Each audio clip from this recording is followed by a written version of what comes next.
Labą dieną.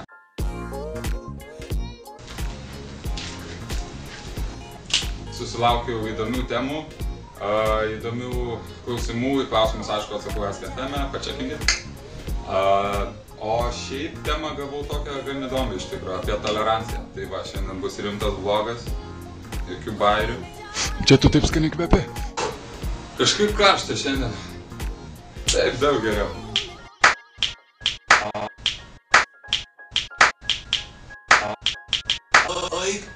Taip, daug geriau. Kažką panašaus, ane? Va, šiandien pakalbėsim apie toleranciją, todėl kad man taip liepia SKFM kažkokie žmonės ir aš darau viską, ką man lieka. Visų pirmiausia, šitas vlogas bus labai rimtas. Bet kurie norit pasijuokti, prašau klikinti away from here. Va, bus labai rimta tema, labai rimtas vlogas šiandien. Tema tolerancija. Labai galbūt aktuali tema, jum nežinau, man gan aktuali. Tolerancija kito nuomonė. Tolerancija kito veiksmams. Tolerancija kito sprendimams. Tolerancija sau. Pats. Pirmas dalykas yra tolerancija kito žmogaus nuomonės. Tu turi būti tolerantiškas tam, ką jis sako pagristai ir kam duoda pavyzdžių ir panašiai. Ir jeigu jis turi kitą nuomonę nei tavo, tai nereiškia, kad tu turi jį ten pasigaut gatvį, suspardyti ir atimti jo pinigus ir šiaip. Ne. Reikia gerbti kito nuomonę. Bet ta nuomonė neturi būti šiaip ten tokia.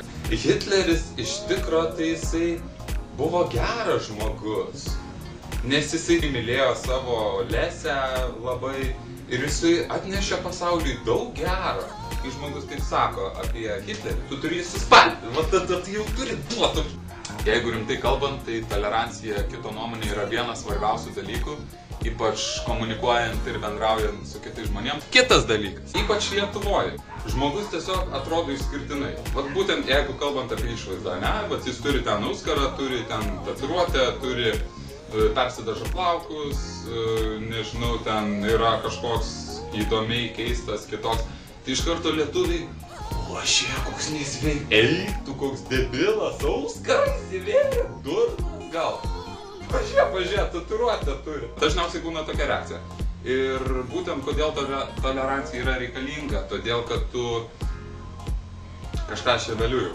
Aš asmeniškai, jeigu pamatau kokį žmogų su auskaru ar tatuiruotę, aš jaučiu pagarbą jam, kad jisai išdrįso tai pasidaryti, kad jisai išdrįso išlysti iš tų rėmų, į kuriuos yra sustatyta visuomenė, ir jeigu tu kažko išsiskiri, tai tu jau čia tipo kažkoks ten objektas, iš kurio galima juoktis, čia taip, kai kurie taip supranta.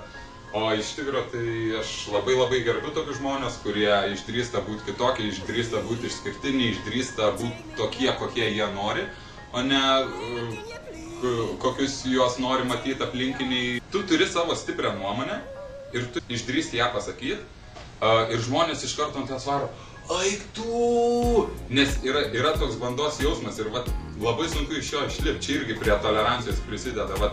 Jeigu aplink tave yra visi netolerantiški žmonės, tai davai ir aš papausiu ten, žinai, visi stumia ant to čiuvo, kad jam ten patinka Bieberis, davai aš sakysiu, kad jis visiškas lokas, kad jam patinka Bieberis, tai jis yra nučiuožęs, jisai yra debilas absoliutus.